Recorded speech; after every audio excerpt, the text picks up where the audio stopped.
我们的讲座的话就正式开始了。我先用中文简短的介绍一下，然后帮我们的那个小美女开一个场哈，然后接下来我会把时间交给我们的今天的这个主角丽丽鹏。今天的讲座的话呢，其实是 AFI AllianceforImpact 以及耶法。可能在座的各位可能也对耶法有所了解哈。耶法的话呢，是我们 AFI 的younger version。它的全名呢是叫做 Youth Entrepreneurship and Finance Association。它是501C3的一个非营利组织，也是由我们非常优秀的华二代的这一个青年他们独自来运营以及来管理的这么一个非营利组织。耶法的话呢，它主要是针对我们对那个投资、对这一个创业以及对这个经济金融感兴趣的青少年，为他们提供一个发挥自我的，然后和他们施展他们才华的这么一个平台哈。耶法主要它提供以下的几个活动。第一的话呢，我们会鼓励我们的成员在全美的各个高中里面去建立investment club。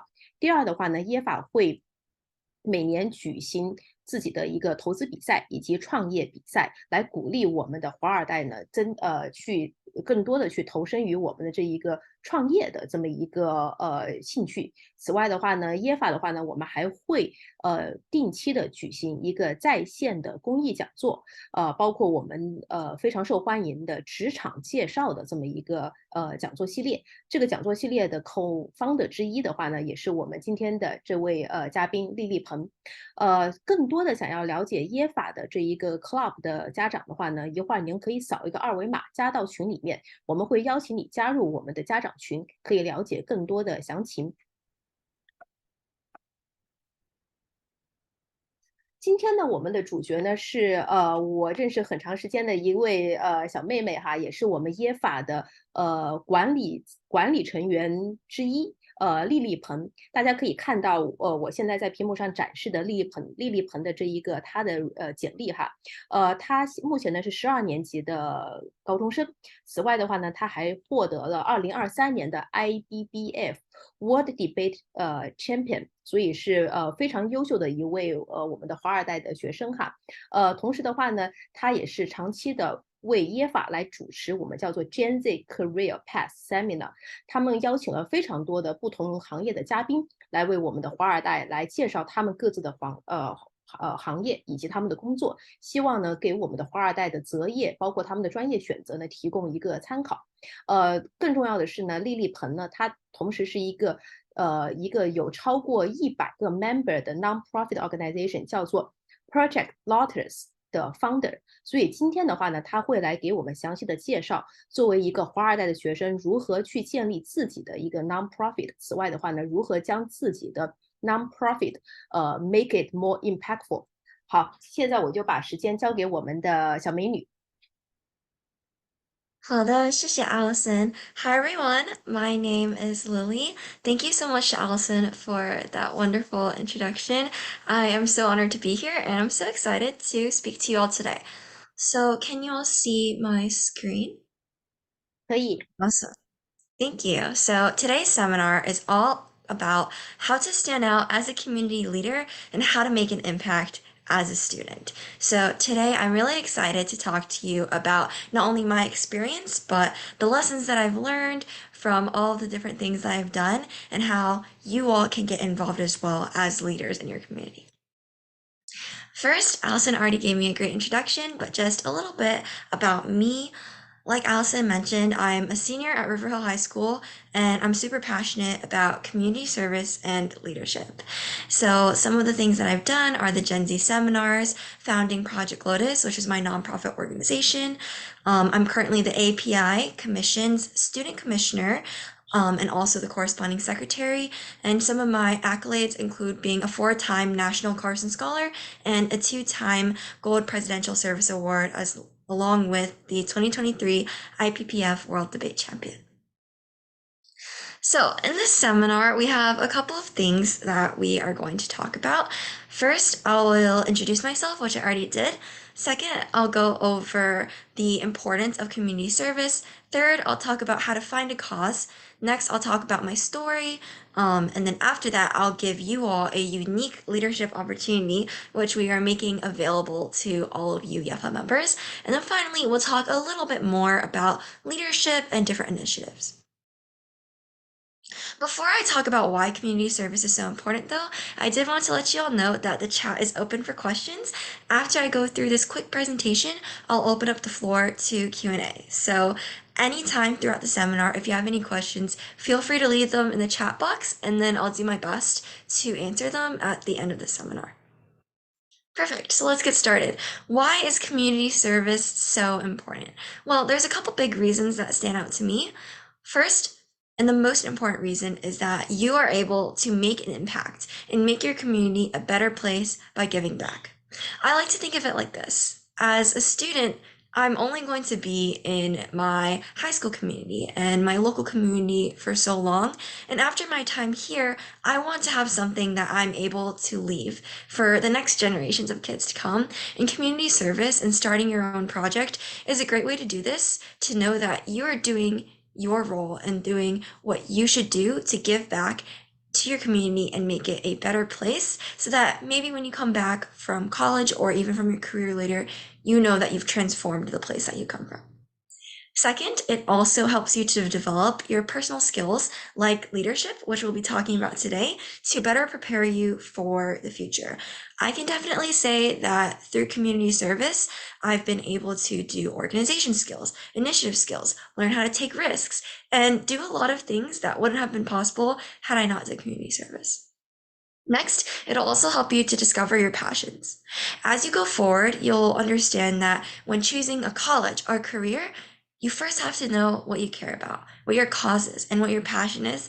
And doing community service is a great way to figure out what your cause is, figure out what your passion is, so as you navigate life, you have something that is driving you forward.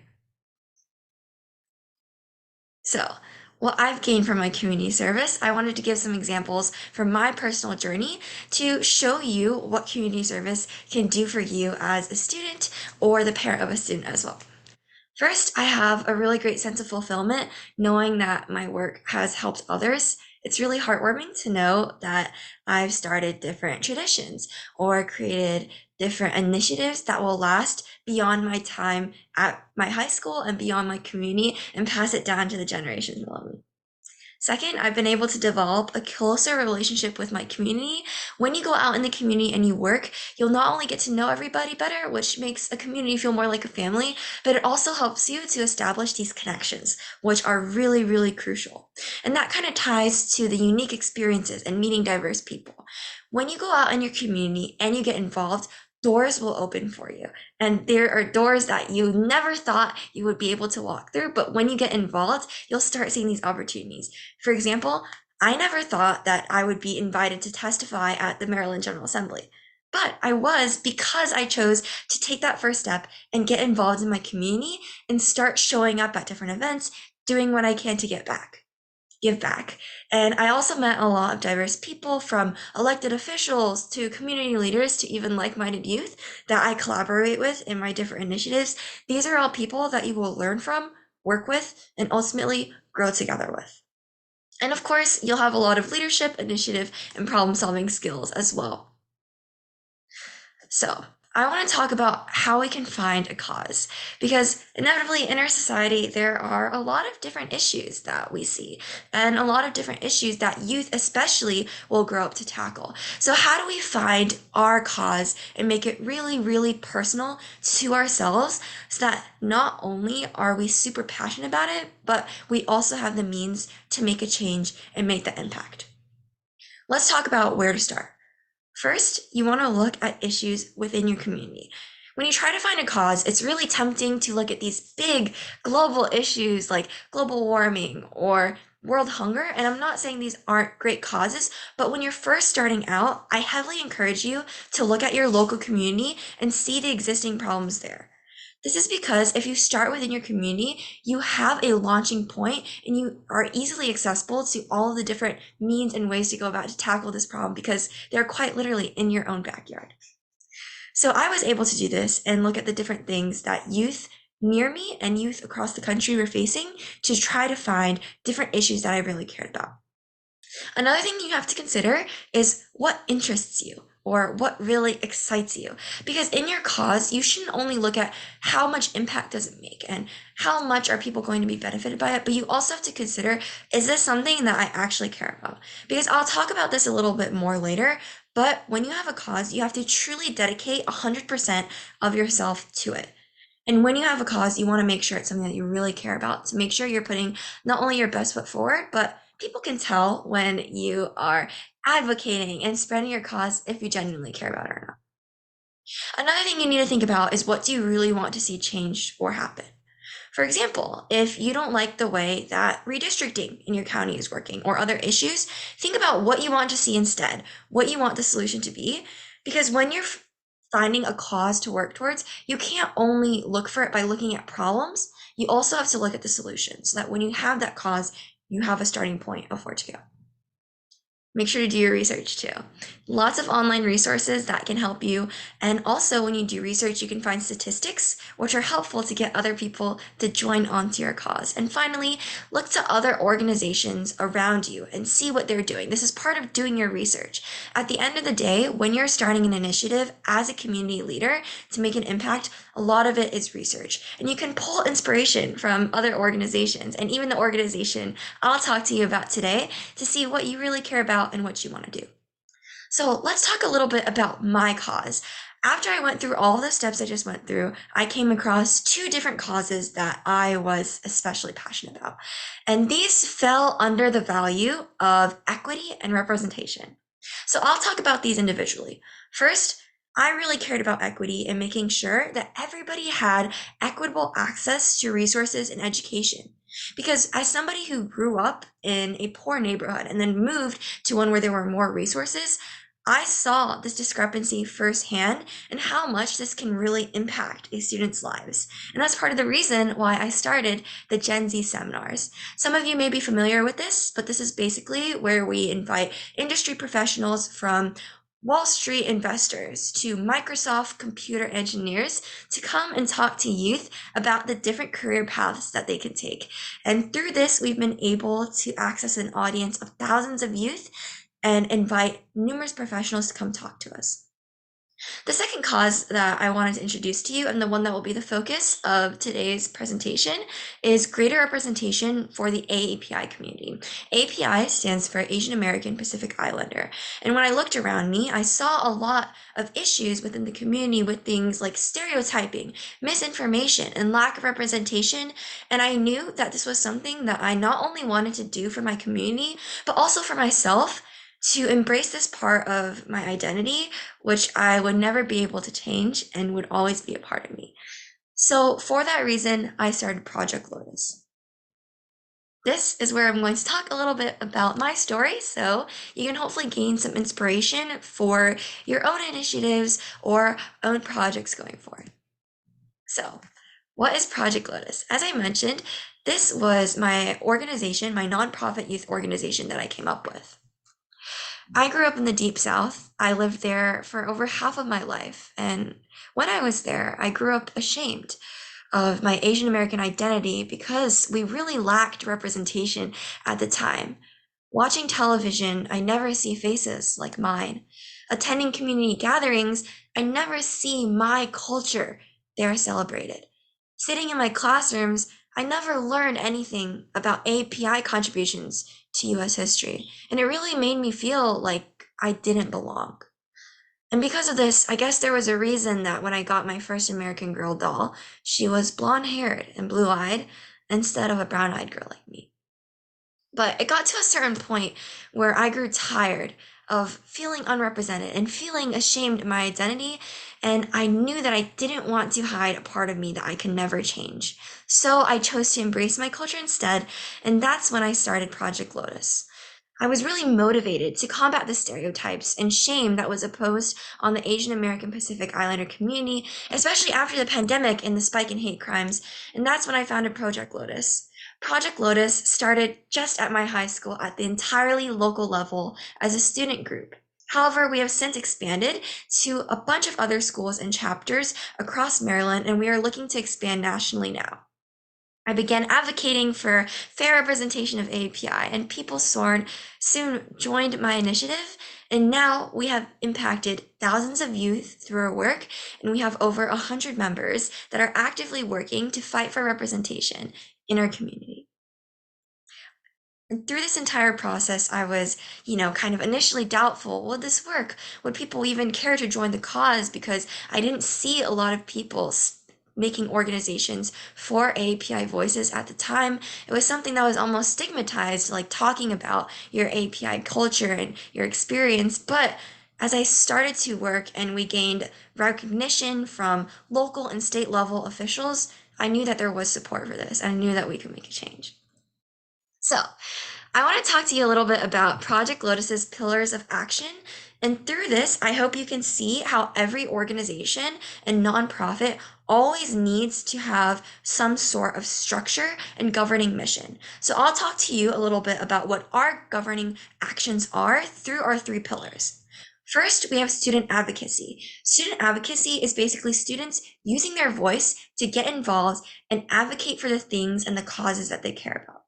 For example, we've had students testify at the Maryland General Assembly, our county council, and from the Board of Education, and in front of so many other legislative bodies. So this is a really unique experience that a lot of students don't get to get, because this means that as a student, you are making a tangible change by showing up and using your voice, speaking to elected officials, delegates, House of Representatives, speaking to all of these people for a cause that you care about and bringing this change to your community. And through our testimony, we've been recognized by various elected officials and legislators. We are one of the student groups and organizations that testifies the most frequently in Howard County. And after we testify almost every single time, we always have people, whether it is different members of organizations or even the elected officials. Like we've had state delegates come up to us and talk to us about our work and say that they love what we're doing and that they hope that more students can get involved. So this is not only a great way to exercise your voice, but also build that network and build those connections with these people who are quite literally building the laws that will influence your life. With our work, we've helped to pass multiple policies and we've made a tangible impact. We've passed policies such as HCPSS Policy 1080, which furthered the amount of racial equity in our curriculum, and also County Bill 72/2022. And this bill established a permanent AAPI Commission in Howard County. We made history with this. It was the first time an AAPI Commission was established in Howard County, and I'm so happy to serve as the first student commissioner there now. Beyond student advocacy, we also have things like cultural celebration, which is our way to get our wider community involved and really access people outside of the AAPI background. In our cultural celebrations, we not only celebrate AAPI culture, but we work with other different racial groups to have these collaborative events where we come together to celebrate our culture. We do this by pioneering community events. In just our first year of establishment, Project Lotus has pioneered and initiated various events that were never done before within our local community. For example, we had our schools in school hours culture day. For this, we had to work for months with teachers, administration, and ultimately gain the approval of our principal to dedicate an entire school day to just learning about culture. So instead of visiting their regular classes, students instead went to cultural stations, played games, learned about different traditions, did crafts, watched performances, and learned about each other and the places that we come from. I'll talk a little bit more about this later. We also do things like the Lunar New Year's celebration and even attended our county's AAPI festival as one of the student organizations there. This AAPI festival had thousands of people in attendance. There were an estimated 2,500 people on fairgrounds at once, and we were one of the booths there that was providing different activities to educate others on API culture, heritage, and history. So in this way, we're really able to get out into our community, meet new people, and spread our cause. And then our final pillar of action is API history and education.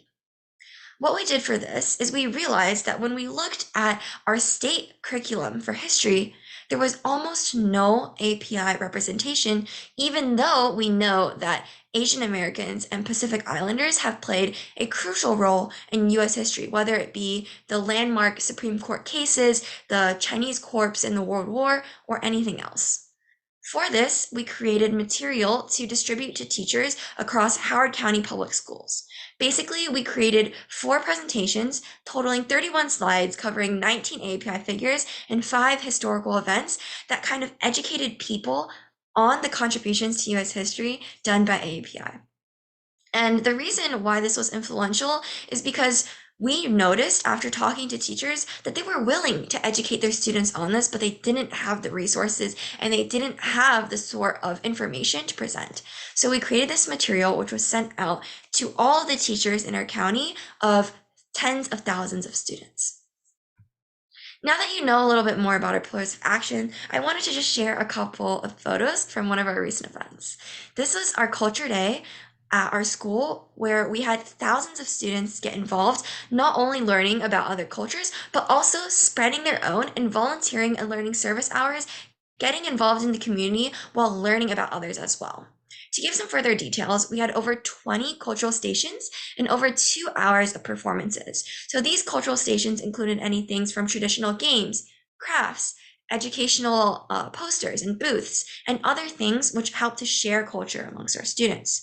We also work together with over 8 different cultural organizations. So this is a great example of how, though Project Lotus has the mission of representation for API, we accomplish that mission not just by working within our API community. We expand our efforts to surrounding communities, and through that, we've been able to work with other organizations. Black Leadership Union, Hispanic Hawks, all of these different student groups from different backgrounds, we brought them together to work together to celebrate culture. Here's a couple more pictures from our events. This is our Delta Scholars on the right here, which is one of our subsections of our Black Leader Union. We have these string of cranes created by students at our event. This is one of our own students performing traditional Chinese dance. So as you can see, we are always finding ways to get students involved. And in that way, we're able to not only make change, but give other students the opportunity to make change as well while being leaders in our community. So, with that being said, I want to share a unique opportunity for you all as Yefa members to become a leader and get started in your leadership journey as a Project Lotus representative and chapter head. So this is a very special opportunity which not only allows you to be a leader, but also allows you to develop your own skills through a variety of benefits that you can't really find in other places. And I'll talk about this more as I get into our program.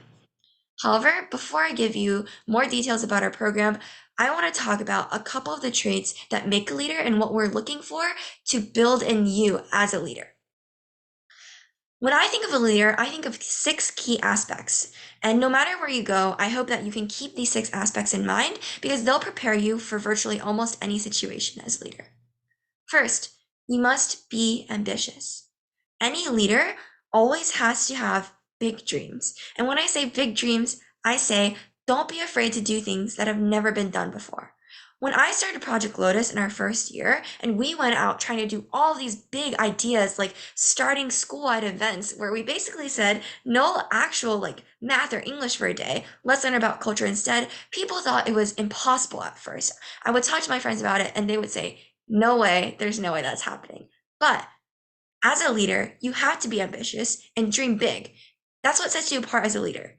Thinking what is possible that other people would normally not even try because they think it is impossible. And through this, we've been able to do so many things that we have never dreamed that we would even be able to do.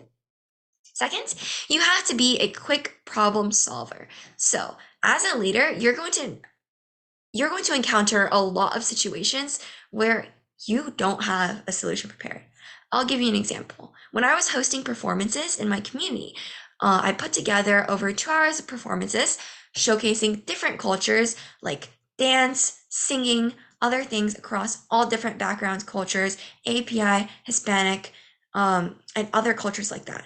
However, on the day of the performances, while we were getting ready to start the program, we had 2 of our performers get sick. So we had a huge gap in our program and we didn't know what to do to fill in. So as a leader, I had to take that initiative and use my quick problem-solving skills to find performances to fill in. I ultimately reached out to my Spanish teacher. She put together a really fun karaoke and dance session that got all the audience members involved, jumping up and down, singing together, and it was really great. So that's just one example of how leaders need to be problem solvers. Third, as a leader, you need to be team-oriented. When you lead a team, you should be the person that is the most dedicated to that team. That means filling in and stepping up when other people have extenuating circumstances and really taking accountability for not only the success of your team, but also the community within your team, because you'll find that the community is essential to getting anything done in your organization. Next, you have to be very innovative. What sets you apart as a leader is taking solutions that haven't been done before. This means being creative, finding solutions, because with these problems, obviously they've existed for so long, people have been working at them for a long time, but because the problem still exists, that means you have to take a different approach. So with the examples I gave for Project Lotus, we take very innovative approaches, not only through our testimony, but through the way we testify, the different projects and initiatives we do to try to bring this change, which is why we've been able to have different things in our community bring about change that haven't been done before. Next, you need public speaking skills. In a survey of Americans, they found that the number one fear was not death or snakes or bugs or spiders. It was actually public speaking. But as a leader, public speaking is so important because you're always going to be in front of your team, whether it's in front of your team, an audience, or even when you're giving an event proposal, you will need to be a competent communicator and able to tell others and persuade others about your idea and about your project. So you really need to work on those public speaking skills. And I know it can be really scary. It was really scary for me when I first started out as well. I mean, I never imagined that I would be able to come and do a seminar and just kind of talk at an audience like this, but the more that you practice and the more that you put yourself out there, the easier it becomes. So with public speaking, it really is just about taking that leap of faith and getting started earlier so that you can get comfortable with it. Finally, you need to be a risk taker. When I say risk taker, obviously, don't take risks that are dangerous, but take risks in the aspect that you are not afraid to challenge yourself and you're not afraid of failure. You have to be able to do things even when other people don't believe in you. And when there is some sort of failure, risk of failure involved, that way you are able to truly experience this personal growth as a leader. If I didn't even take the risk in the first place of starting this organization, I wouldn't have met so many different leaders. I wouldn't have had so many different opportunities to testify and speak out and make this change in my community. So it really is about taking that first step and taking that risk. Now, let's talk about how to build your leadership experience. First, the biggest thing I would advise you is to start small. This can be things like run for positions in existing clubs at your school, or even Project Lotus with the opportunity I'll share with you later. If you're just starting out as a leader, it's best to start with these kind of positions where you're not completely on your own and you have a support system to mentor you as you grow as a leader. And also, I want to encourage you to don't be afraid to try. A lot of times, people don't run for officer positions. People don't seek out leadership positions because they think, oh, I'll never be able to get it. But if you don't try, you'll never know. And so many times, I didn't really think I could get it, and then it worked out. So I really encourage you to try. Second, you should attend leadership trainings just like this one yourself. There's also a lot of YouTube videos online for resources. Next, try to make opportunities for yourself. You can be a leader in any situation, whether it is your sports team, your debate team, or even within your class. Try to find ways to set yourself up as a leader to not only get that experience, but also to create opportunities for you to build upon. Project Lotus didn't start out as some big organization. It started out as me looking at other organizations that kind of did API advocacy and getting involved in those, taking on leadership in those, and then finally starting my own organization. Next, you have to really work on those interpersonal skills because as a leader, you will be communicating with so many different people. You need to understand body language. You need to understand how to persuade people. You need to understand how to make sure that everybody on your team feels comfortable. So really try to pay attention to the interpersonal people-to-people aspect because when you have an organization, it really is about that. When you're working to build a community, it's going from person to person, working within person to person in your team to make that change. And the last and possibly most important thing is say yes as much as possible. When you're presented with any opportunity, just say yes. You never know what doors will open for you and where it will take you. So how do we start our initiative? We've talked about how to find a cause. We've talked about how to build our leadership skills. How can we start our own initiative? First, we have to recruit members, right? You need people to work together on your team. And when you're first starting out, go to your friends. Take it to social media. Make an Instagram account. Post on your story. Recruit people who are interested. Even go to existing clubs and organizations to seek out people who are interested there. Oftentimes, the scariest part is reaching out when you don't really have a team. But remember, every team starts out as just one person. Then it goes to a group of 3 friends, and then it grows to a club of 20 people, and ultimately you can grow to an organization of hundreds of people. Second, you really need a clear mission statement. So you need to have a clear and concise mission statement paired with your organization name and branding, and that way you can really consistently pitch your cause to others. So for example, with Project Lotus, every time I introduce it, I always introduce the 3 pillars. That way people know exactly what our mission is and exactly what we do. Next, you have to brainstorm solutions. Get creative. Think of what you have access to and what you can make of that. Think of your different school-sponsored events. Think of what own skills that you currently have. For example, I hosted a Lunar New Year celebration at my school.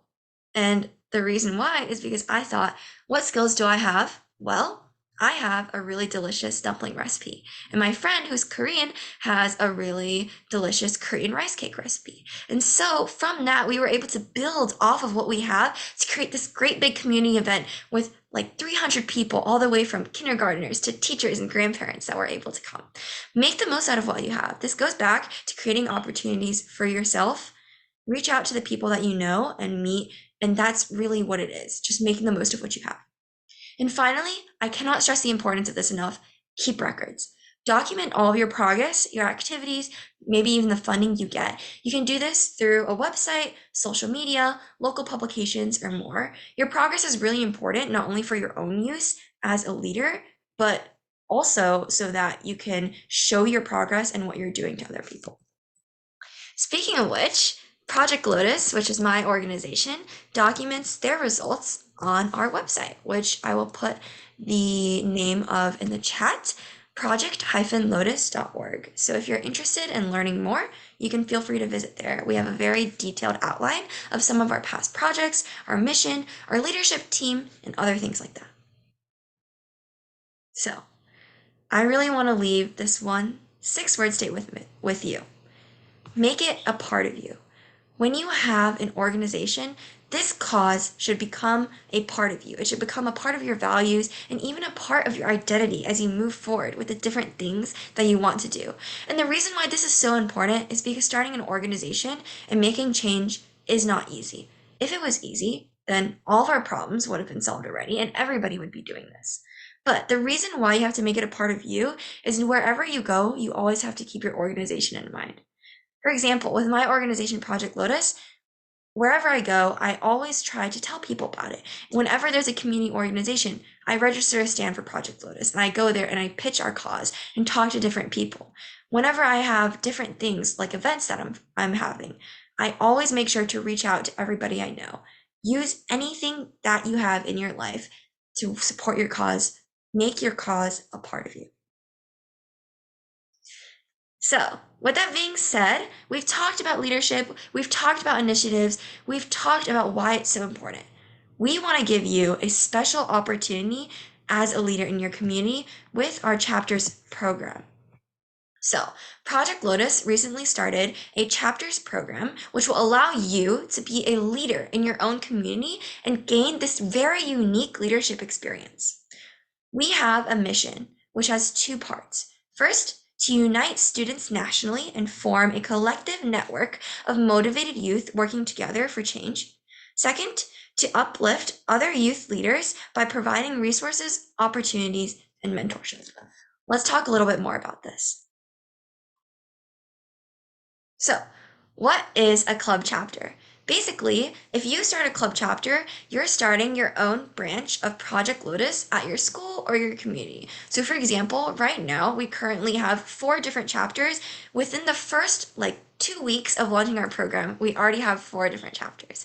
So for example, we have one at River Hill High School, which is the high school I go to, and other high schools like Reservoir High School or Marriott's Ridge High School. Even if you don't know what those high schools are, you can see that Project Lotus is expanding to all of these different places, and we are expanding to become a national organization. So if you start a branch, you are going to be a representative of a national level organization. What this means is you will run Project Lotus activities at your local community where you will become the local representative. So obviously you'll have all the different things that I talked about in our 3 pillars of the advocacy, getting to work with legislative officials and building that network, cultural celebrations, being a leader, causing community events and celebrations in your school or your community, wherever you are, and spreading AAPI history. Those are all things you can do. But as a Project Lotus chapter, you have special access to 3 different projects that are launching and are new this year. First, we are going to start a series of national advocacy projects where you, as a chapter founder, will have the opportunity to take on more leadership roles. So whether this is campaigns for more representation of anti-hate crime or different ways to uplift other youth, we're going to work together with all of our chapters to collaborate on some national level advocacy projects. That is our hope and that is our goal. Second, we hope to create leadership summits for all of our members and all of our chapter heads.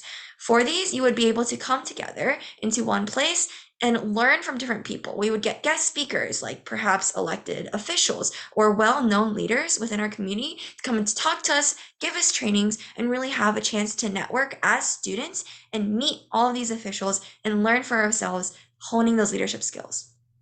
Third, you will be able to engage in different student publications or newsletters. So if you're interested in art, writing, media, advocacy, anything like that, you will be able to have your publications in our different newsletters and on our website.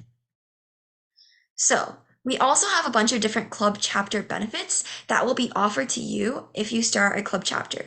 Because remember, our mission statement is not only to bring Project Lotus across the nation, but also to support this generation of AAPI leaders. And we do that through a couple ways.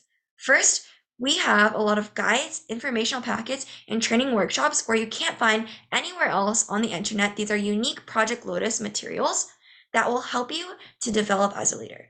This includes different packets and information sessions, such as how to plan an event from scratch, a student's guide to testimony and lobbying, working with adults, and more. So really, it'll cover a broad range of topics: leadership, event organizing, advocacy, even how to gain funding for your project. These are very fundamental skills that will not only help you in Project Lotus, but also help you as you maybe even start your own project, because fundamentally, every project needs the same fundamental skills. You need leadership, you need event organizing, you need advocacy, you need funding skills.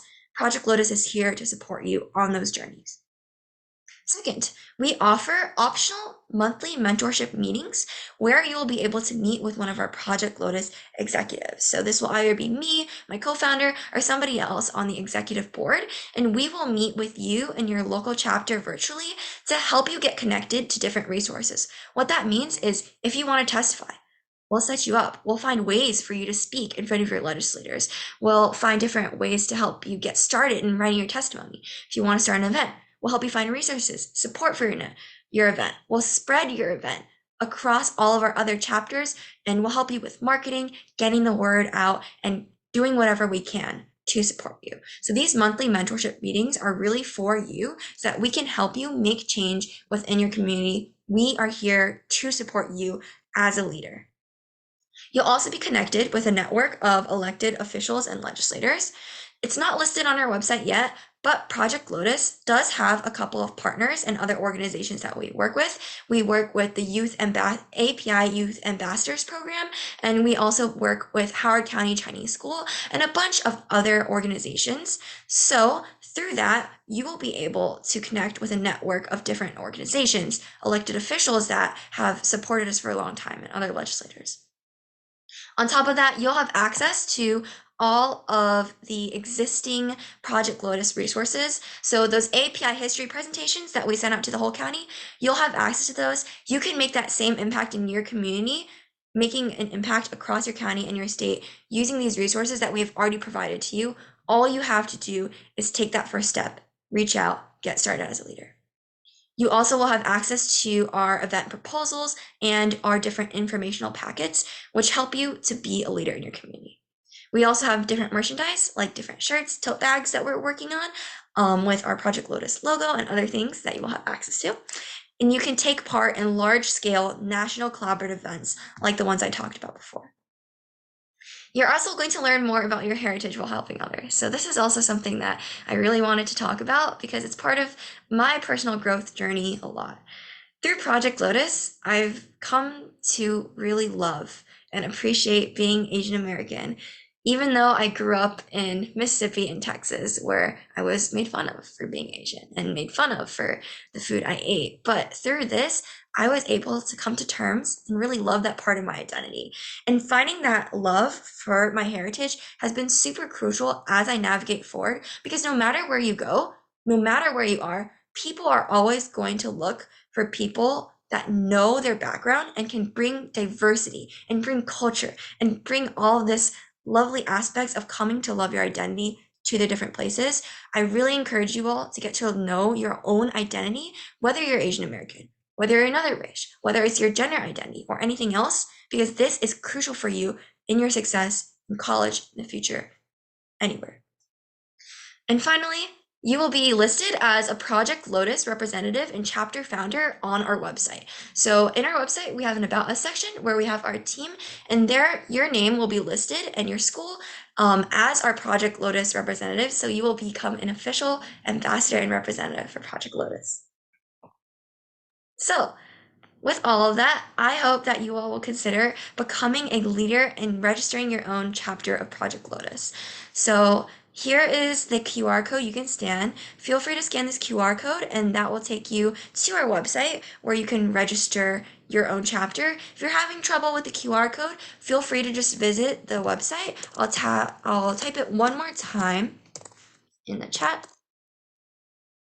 And go to the button at the top which says start a chapter. It's a really quick form, super easy to get registered and access all of these wonderful resources, these different guides, event proposal guidelines, monthly training sections, different workshops that will really help you to develop as a leader. The questionnaire is basically just like your name, your school, your grade, super simple, and we would love for you all to join us. So now I will open it up to Q&A. Allison, do you have something you want to say before I do that? Oh yeah, I'm just like want to say thank you so much for such a wonderful presentation. I really want to actually learn from you how to do a better presentation. So your presentation skills is very good.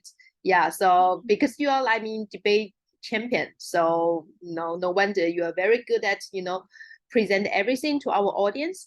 And so I'm very impressed by you. And okay, so we can ask a question right now. So maybe I will, because I still have some time to be with you. So I can, yeah, let's show this QR code for a little bit and for audience to scan.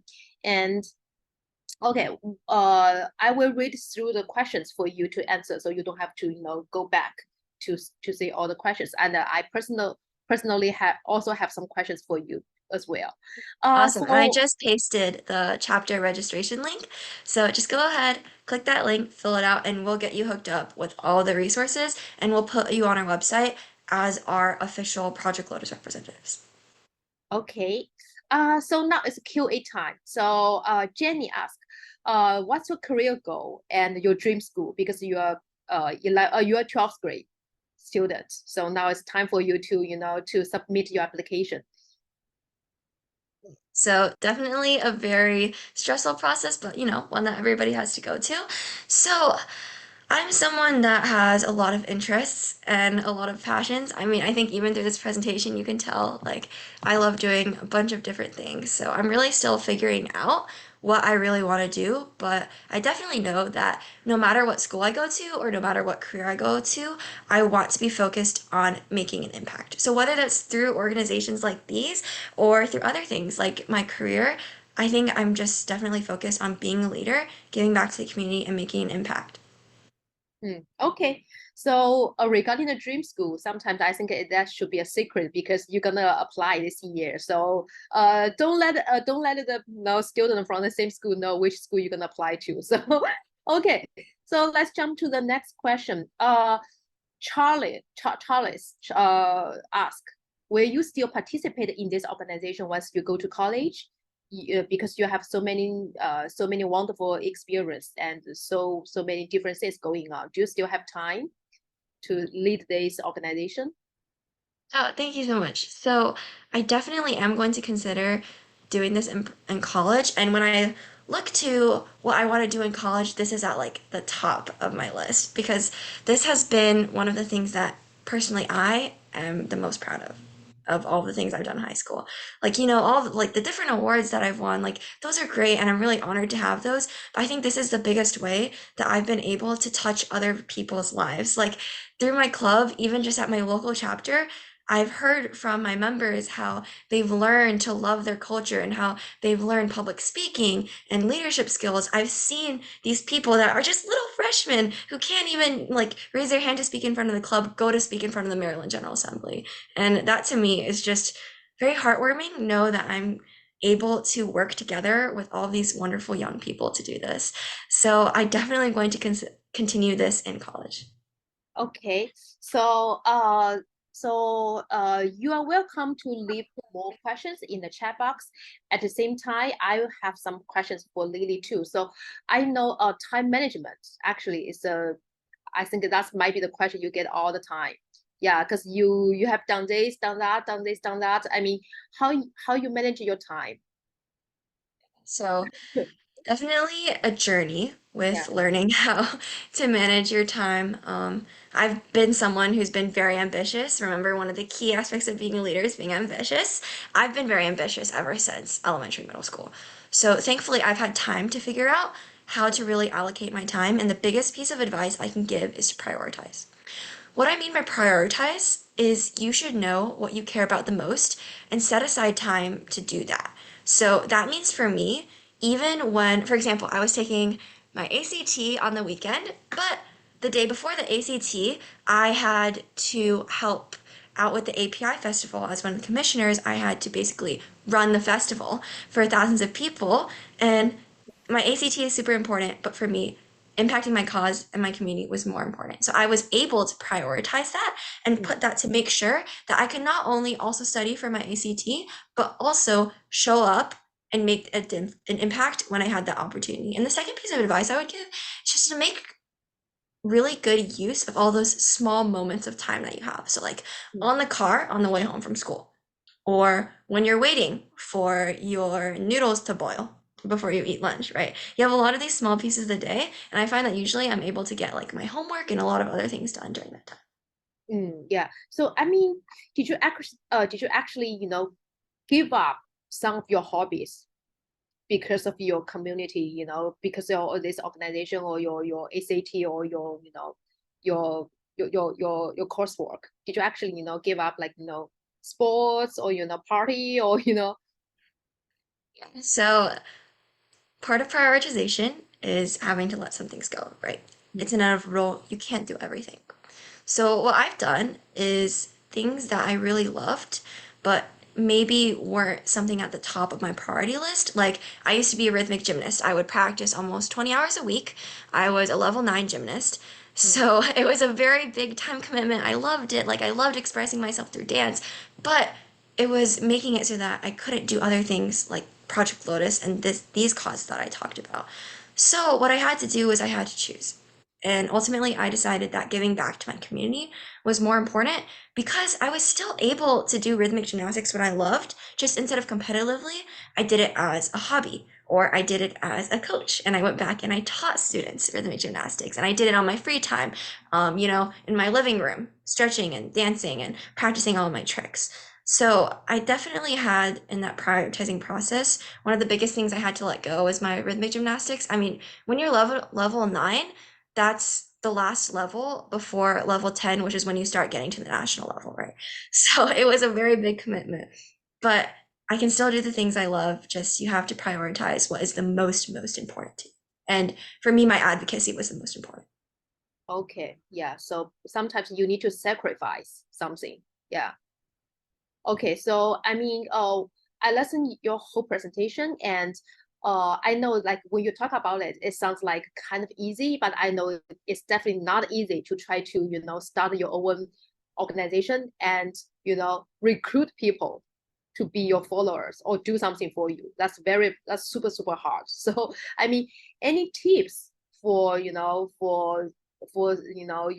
peer or the students who want to actually step out the first step and build their nonprofit organization and talk people into join your organization? What's your tips for that? It's definitely one of the hardest parts, especially because it's a challenge you face at the very beginning. Like right when you're getting started, this is one of the first challenges that you will face. And you have to know that there will be people who don't support your cause and who don't want to join. Like when I first started Project Lotus, like I mentioned, it started as just a school club before we expanded to this nonprofit organization with chapters across different schools. I would talk to my friends and I would be like, you should come by to our meeting. And they would be like, oh, I'm not interested. Or, oh, that just sounds kind of weird. Like, I don't know if that's something that I would want to do. But you can't let this discourage you. So the first step, don't be discouraged. Keep trying because you will find people who support your cause.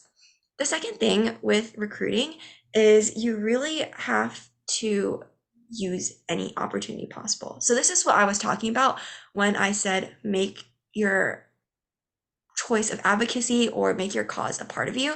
Wherever you go, look for opportunities to promote your organization and to get more people involved. For example, when I went to Chinese school, I was in a room surrounded by AAPI. I got up there, asked my teacher before class if I could tell them about my organization, gave a presentation about Project Lotus, right? So just always keep looking for these ways to recruit people, be persistent. I mean, like this seminar itself, this is me reaching out to you, welcoming you all to join my organization as a representative so that we can set you up with the same sort of learning experiences because it's definitely a learning experience. Like I would say it's a very unique learning experience too, starting your own organization. Like this is things, if you're into entrepreneurship, any other career, this will prepare you so well is what I've been told. So I would love for you all to join me and we'll help you with your own recruiting, with your own different events. Because for me, I was on my own when I was starting this, right? I had to build it from the ground up and I knew how difficult that was. So I want to make it so it's not as tough for you and be there as a supporting figure for you all, provide these resources so you can hit the ground running as a leader.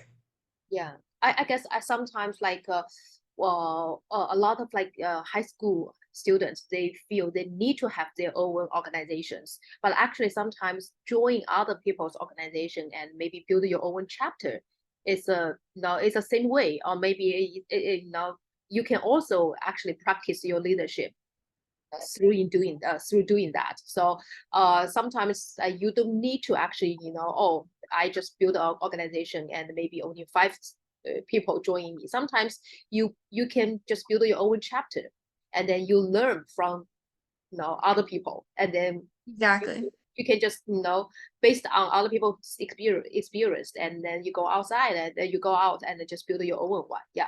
So yeah, I highly encourage students who actually echo with Lily's vision and mission, actually join her organization. Yeah, so they can learn from you. And then so yeah. Oh, okay. So you send it one more time. So let's see if our parents or our audience have more questions. you guys can raise hands if you guys want to, directly communicate with Lily. Yeah. Sure, I'm happy to chat Yeah. and share like anything through my leadership, some other activities I did that helped me as a leader. If you have questions about the chapter program specifically, because as Allison mentioned, everybody always wants to like start their own organization, but I think that a great way to get started is starting a chapter. Because when you start a chapter, you are still starting your own section of an organization. And really, when you look at it, it's about the impact that you make, right? If you start something and it doesn't really have an impact, you didn't change the community. But if you start a chapter, you're not only starting a new part of something, but you're making an impact with all these resources that we already have to support you. And of course, with Project Lotus, if you have your own organization, we 100% support you. If you need our help, even if it's not related to Project Lotus, our mission is to uplift youth. Our mission is to uplift this next generation of leaders. So we are there to support you, help you even with your own organization as well. Yeah. Jenny asked, when did you start it? I think you started in 2022, right? So we started in 2022. That was the first year back. That was the second half of the first year back from COVID. So that was when we kind of hit the ground running with it, but we had been planning for it a long, long time before because the planning process is a process before you can actually launch it and start recruiting members.